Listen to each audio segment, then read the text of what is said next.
Bueno, vamos a continuar con la jornada de hoy y en estos momentos me toca presentar a Fernán Altuve Febres Lores, abogado, historiador y asesor jurídico en Perú. Estudió Derecho y Ciencias Políticas en la Universidad de Lima, se doctoró en Filosofía en la Universidad Nacional Mayor de San Marcos, también realizó un posgrado en Derecho Constitucional en la Universidad de Salamanca. Actualmente es abogado ejerciente en los colegios de abogados de Lima y en el Ilustre Colegio de Abogados de Madrid. Se ha desempeñado como consultor de importantes empresas, así como árbitro de los tribunales de la Cámara de Comercio de Lima y de la Oficina Superior de Contrataciones del Estado. Es académico de honor de la Real Academia de Jurisprudencia y Legislación de España, presidente de la Sociedad Peruana de Historia y miembro de la Real Academia de Ciencias Morales y Políticas de Madrid. Entre los cargos de responsabilidad que ha ostentado, podemos destacar que fue elegido congresista de la República, se destacó como legislador en la Comisión de Constitución, como secretario de la Comisión de Relaciones Exteriores y como presidente de la Comisión de Reforma de Códigos. Asimismo, fue designado presidente de la Comisión Nacional Reformadora del Código Civil de 1984 y consultor de las comisiones de Justicia, Constitución y Relaciones Exteriores del Parlamento en varias legislaturas. Autor de un extenso número de libros, como obras de José de la Riva Agüero y Sánchez Boquete, de 2023. Los Conservadores, de 2022. Estoy haciendo referencia exclusivamente a sus publicaciones de los últimos años, porque no se puede hacer toda la extensa bibliografía que tiene Fernán Altuve, y José Pancorbo, que es un libro de 2022. Y nada más que darle las gracias, porque tuvimos la ocasión de vernos en Buenos Aires y ahora nos encontramos en Madrid y no sé si nos vamos a ver en Lima o no la semana que viene, ¿no? Porque aquí esto es un periplo que en algún momento pasaremos por casa. Y nada más, Fernán, muchísimas gracias y te doy la palabra.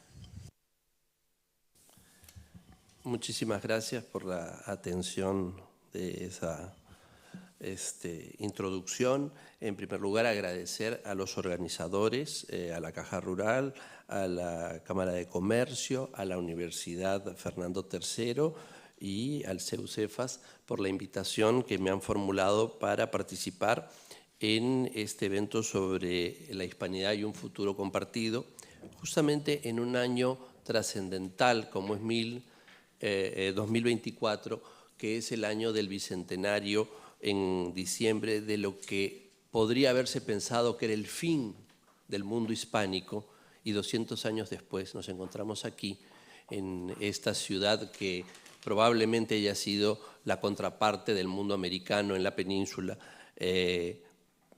pensando en el pasado y también en el futuro. Cuando en la Pampa de la Quinua se pensaba que ese día, 9 de diciembre, se había puesto fin al Imperio Español, había nacido otro capítulo. Era el fin de una guerra civil, y yo recuerdo, y creo que es importante recordar, a dos hermanos que pelearon ese día por bandos distintos.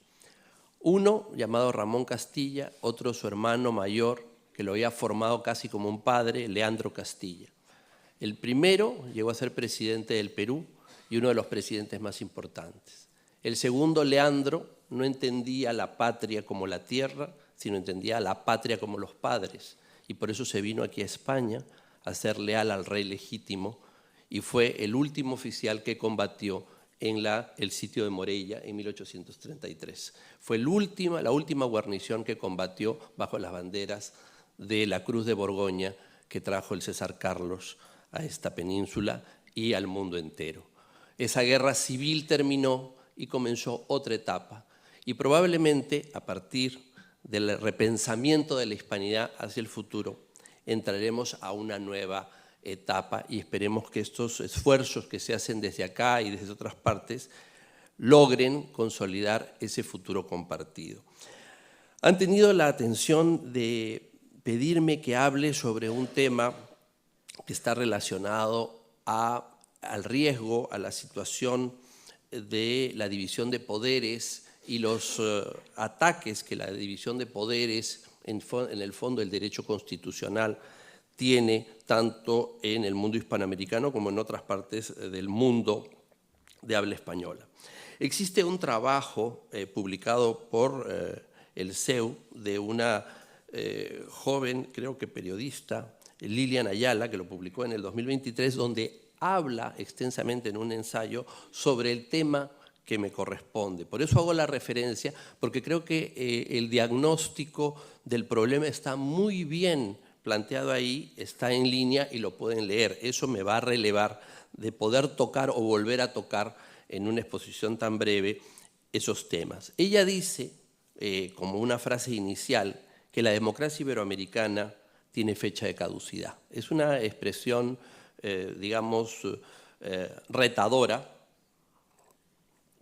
y lo señala porque considera que la democracia ha caído en Cuba, en Venezuela y en Nicaragua, y esos son ejemplos que ponen en riesgo a todo el resto de las democracias o de los regímenes políticos iberoamericanos. Ella plantea como un plan de acción una coalición conservadora para enfrentar ese problema. Yo hasta ahí voy a mantener la referencia a un trabajo que ya está publicado y de enorme calidad sobre el tema específico.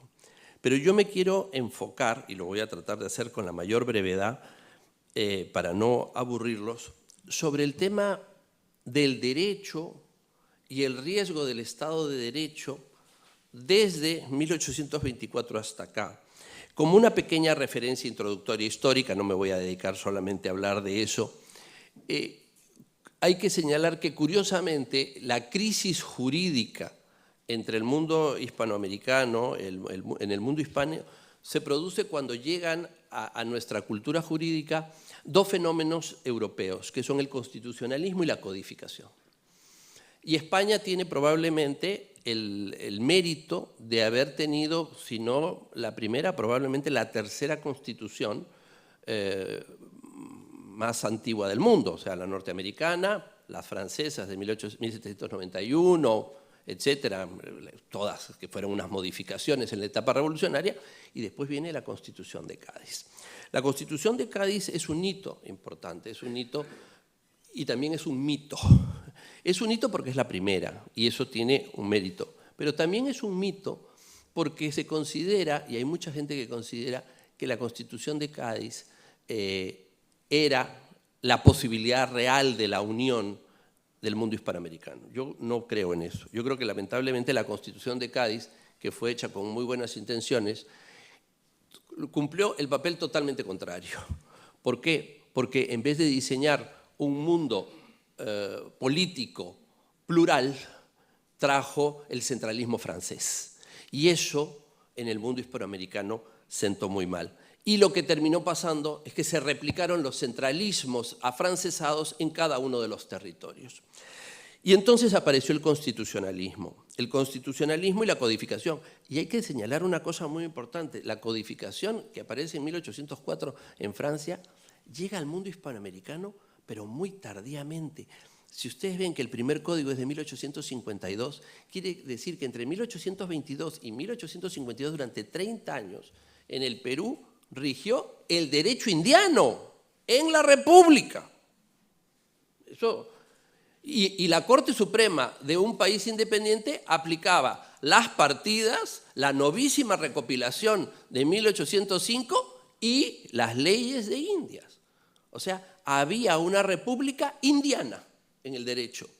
Y todo eso estaba inspirado en el derecho común, que es muy parecido al common law. Lamentablemente, con la codificación centralista por las constituciones, vino la codificación centralista. Y esa codificación centralista de estilo francés empezó a incorporar en la cultura jurídica hispana, que tenía 300 años de una cultura magnífica, ideas y nociones alemanas y francesas, centralistas, y que en el fondo son las que separaron jurídicamente al mundo hispanoamericano de la cultura jurídica española, y del cual creo que tenemos una penosa herencia, porque ese centralismo ha sido la ley importada que no se ha aplicado en el mundo americano, yo diré en el mundo peruano, más allá de las grandes ciudades.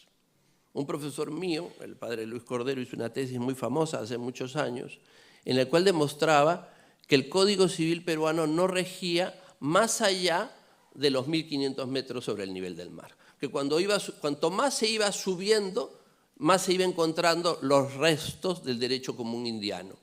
Y que no llegaba la codificación, sino que se había quedado el mundo andino en una comunión con las tradiciones y las costumbres que, como se comentó ayer, no eran costumbres incaicas, sino eran costumbres indianas. Hemos hablado ayer de la tesis de un famoso escritor de izquierda, José María Arguedas, que tenía la tesis de que las comunidades campesinas del Perú eran los rezagos de los clanes incásicos. Y cuando vino a España a hacer su tesis de antropología, se dio cuenta que las comunidades indígenas eran exactamente iguales a las comunidades de Castilla, y tuvo la honestidad intelectual de escribirlo y afirmarlo. Entonces lo mismo pasaba con el derecho y lo mismo pasa con el derecho. Ahora, esa influencia del derecho de carácter francés y sobre todo alemán ha traído la noción alemana del Estado de Derecho, que es fundamentalmente la que hoy puede regir. Esa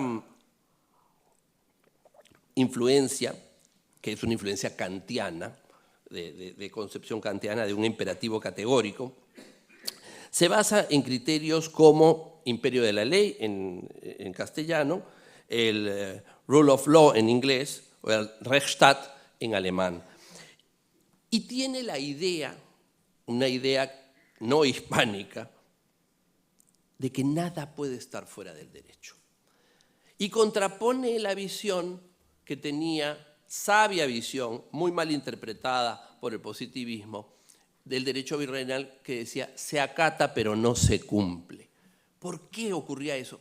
Hoy día se interpreta el se acata como no se cumple, como la informalidad, como que se hacía un uso arbitrario, y era un procedimiento inmensamente sabio. ¿Qué significaba se acata pero no se cumple? Que la autoridad reconocía que el origen y fuente de la disposición, llámese norma, mandato, cédula, era legítimo, pero no se podía aplicar en la realidad, porque había sido una norma o una disposición hecha en unas condiciones sin conocimiento de todo aquello que tenía que considerarse para su aplicación. Por lo tanto, el ejecutor, reconociendo la superioridad de la fuente, consideraba la inaplicación de la norma por defecto. Entonces había espacios donde el derecho no se podía aplicar. Y así rigió 300 años, porque utilizaron una sabia aplicación y no aplicación del derecho en el momento y la oportunidad, con buen juicio. Si ustedes hacen un análisis de que las Fuerzas Armadas que había en el mundo indiano hasta 1780 no superaban 500 hombres en el Reino del Perú, se darán cuenta ustedes que no había una fuerza coercitiva, sino que había una conciencia de legitimidad de la ley o de imperio de la ley por su aplicación y por sus efectos. Lamentablemente, el mundo alemán no es el mundo español. Entonces, cree y concibe que el derecho se tiene que aplicar siempre en todas condiciones y a toda forma, y que no hay espacio donde el derecho no pueda ser aplicado. Esa concepción del Estado de Derecho se ha ido incorporando al mundo hispanoamericano. Y entonces tenemos que han ido apareciendo teorías que van desde lo más moderado hasta lo más radical, donde la línea entre el derecho y lo político, entre el derecho y el Estado, a veces se borran. Tenemos la teoría de Jelinek, que dice que el Estado y lo político tiene un espacio y el derecho tiene otro. Digamos, ahí está lo más moderado. Tenemos la radicalidad de Kelsen, que decía Estado y derecho son lo mismo. Eso es una cosa... el Estado desaparece ante el derecho. Tenemos a Carl Schmitt, que considera que la soberanía y lo político es una decisión y el derecho se acomoda a la decisión. Ya podemos escoger la que gusta y todo lo demás. En todo caso, la más moderada de las teorías alemanas es la de Jelinek. Pero lamentablemente, ese Estado de Derecho, como se ha ido aplicando en Iberoamérica, no solamente se ha basado en la moderación. Fundamentalmente el positivismo de Kelsen ha hecho sus estragos. Y en algunos casos se ha llegado a desaparecer lo político en favor de que todo es jurídico. El espacio de lo político ha ido desapareciendo, sobre todo entre el año 45 y el año 89, entre la Segunda Guerra Mundial y la caída del Muro de Berlín, y a partir de la caída del Muro de Berlín, mucho más. Y también no ha ido desapareciendo simple y llanamente por un avance ideológico, también por una renuncia a la política. Es lo que Carl Schmitt llamaba la despolitización. Actores políticos renuncian a la política para que sean los jueces los que terminen tomando la decisión que ellos deben tomar. Esa cobardía política termina generando un empoderamiento indebido de la justicia sobre el ámbito de la política. Hay una renuncia y después ocurre un mal, la politización de los jueces, la ideologización de los jueces. Muchas veces por la cobardía de los políticos. Eso es.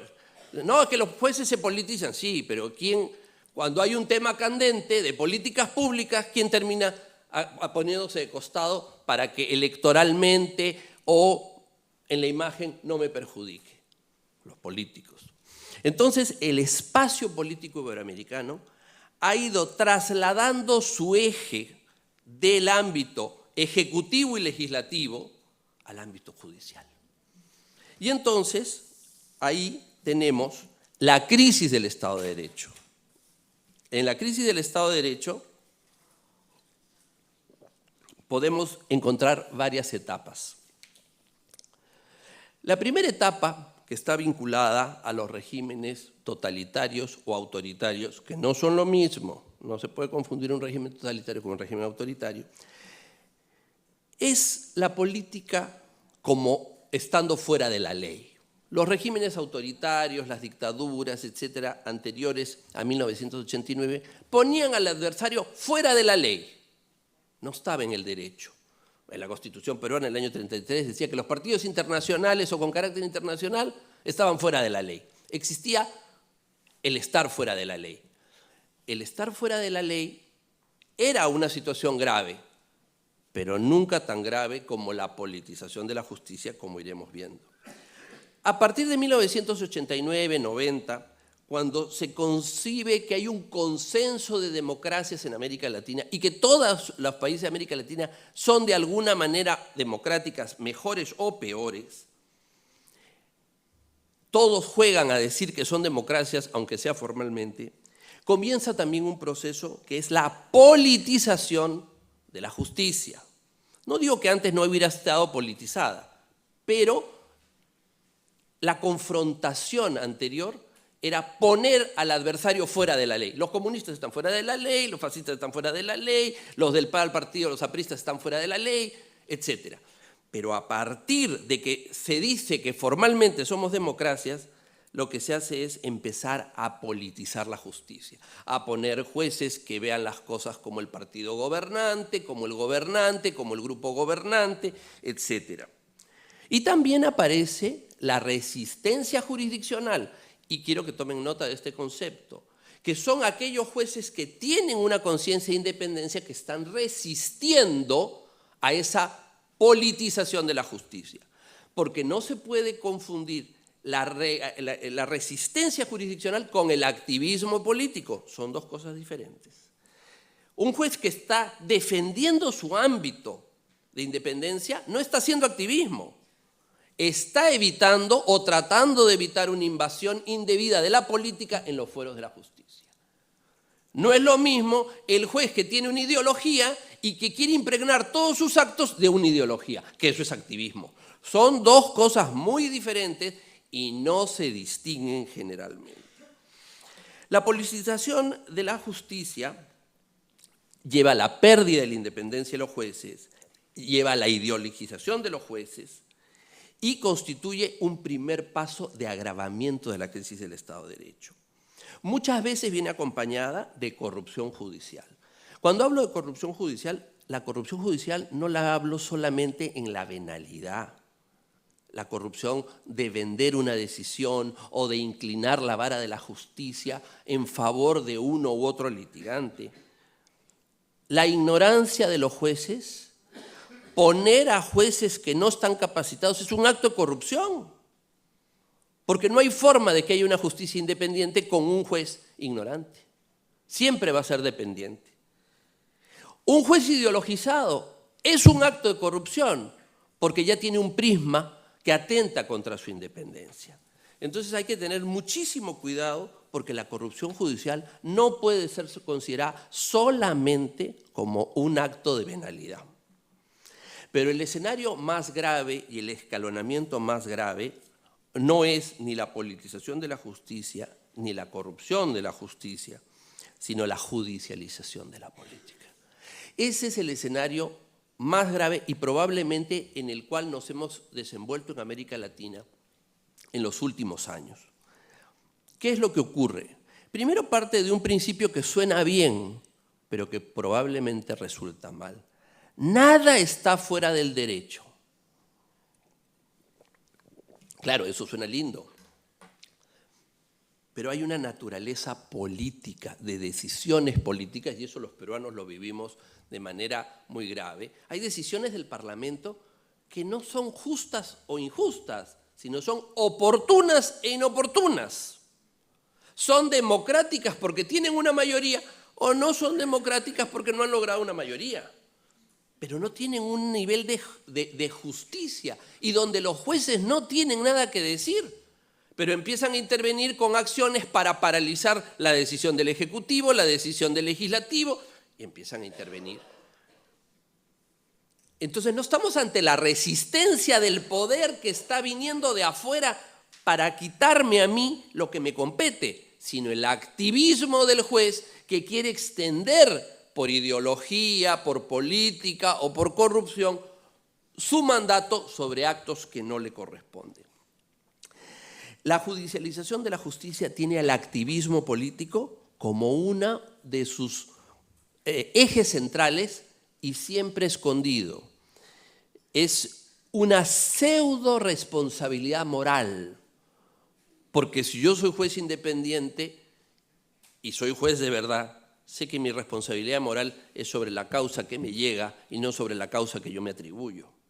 Por eso digo que es pseudo. La judicialización es una intromisión de la judicatura en la política y en los fueros de la política. La judicialización de la justicia interviene en políticas públicas bajo la excusa de los derechos.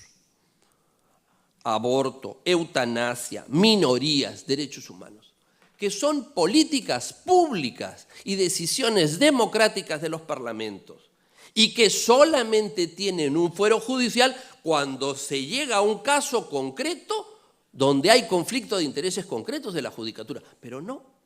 Resulta que alguien se siente moralmente en la responsabilidad de erga omnes conocer las causas universales de todos.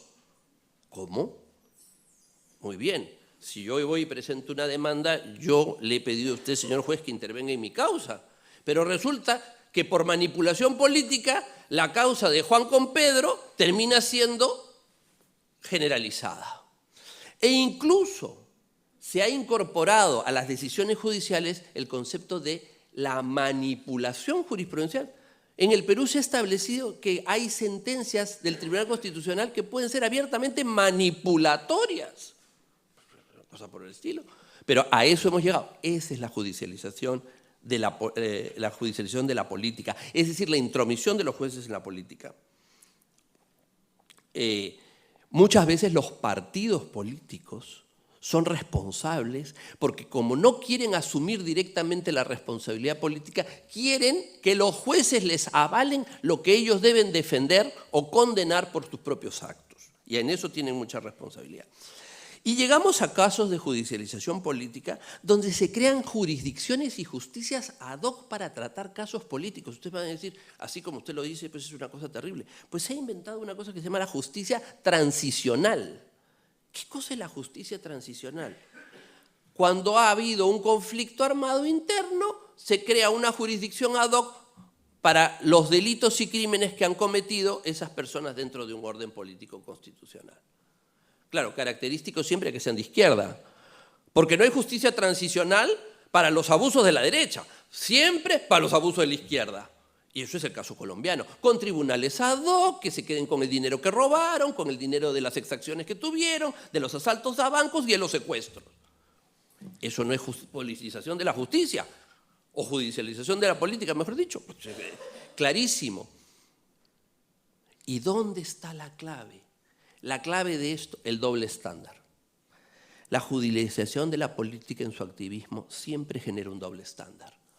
Por lo tanto, es abiertamente inmoral, atenta contra la independencia y contra el principio de equidad. Esa judicialización de la política interviene en la justicia electoral y termina convirtiendo a perdedores en ganadores, que son actos absolutamente de política y de activismo. Entonces, a través de estos mecanismos, se llega ya al fin último, que es la desnaturalización del derecho. Por medio de la judicialización de la política, instituciones sacrosantas del derecho van desapareciendo en favor de los intereses políticos que los jueces van promoviendo. La amnistía ya no existe. La amnistía viene de los griegos, ya no existe. ¿Por qué? Porque en su juego la amnistía solo vale para cuando es unos y no cuando es otros. Los indultos, solamente si son para los que me gustan y no para los que no me gustan.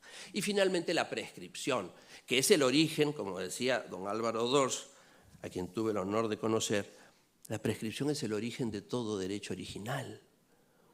Pues en el Perú tenemos un caso maravilloso reciente, donde la prescripción ha sido aplicada para los terroristas en los casos de derecho penal y acaba de ser condenado un oficial de la Marina con 82 años porque los supuestos delitos que él habría cometido no prescriben.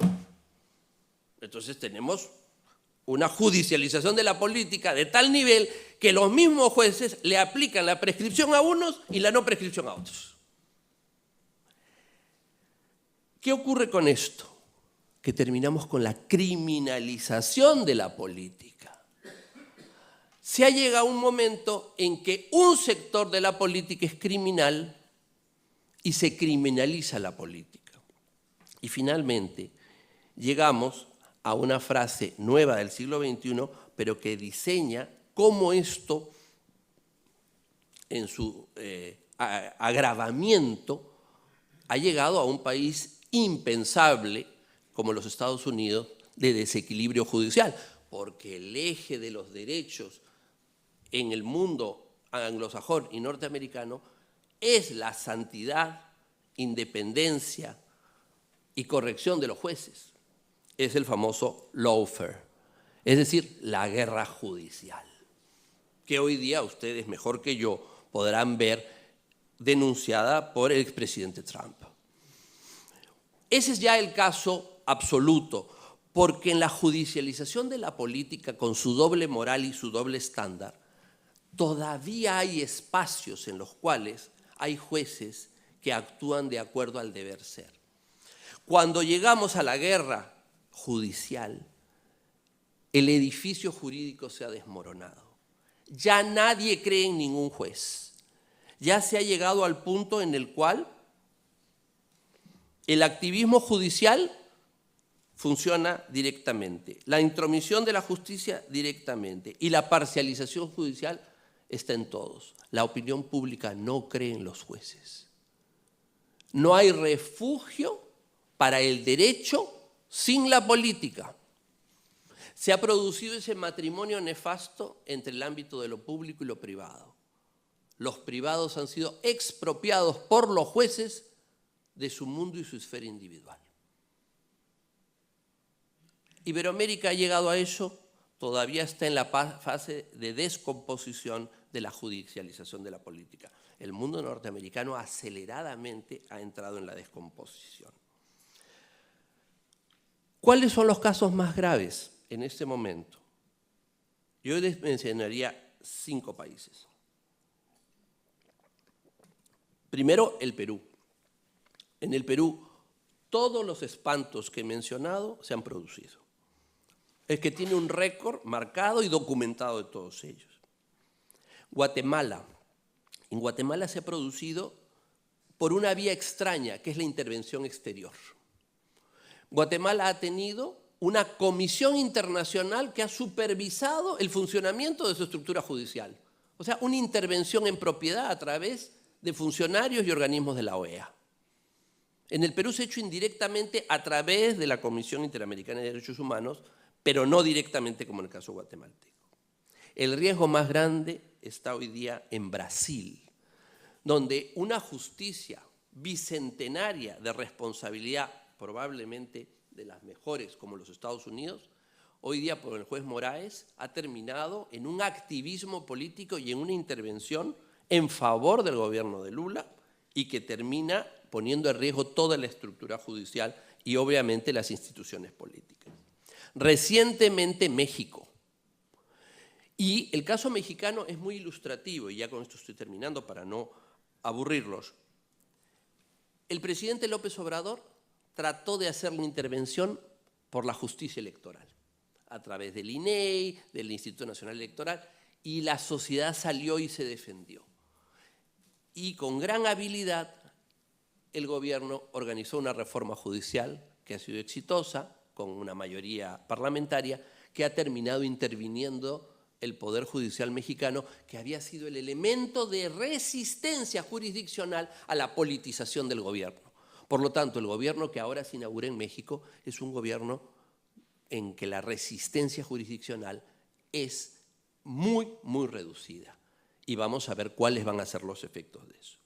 Y finalmente el caso español, que es un caso donde se ve una situación de resistencia jurisdiccional y que cada vez se avanza más hacia la judicialización de la política y en un caso muy grave puede llegar a la guerra judicial. Ese es el contexto donde nos encontramos. Solución. Bueno, soluciones detalladas es muy difícil darlas, pero yo creo que solamente se puede decir, así como dijo nuestro Señor, dar al César lo que es del César y dar a Dios lo que es de Dios, dada la política lo que es de la política y dada a los jueces lo que es de los jueces. Ni uno encima de los otros, ni los otros encima de ellos, porque si no separamos justicia y política, vamos a terminar en una guerra de desprestigio mutuo y una pérdida de las instituciones, una confusión de lo público y lo privado, y al final de cuentas, el fin de los derechos de todos los ciudadanos. Muchísimas gracias.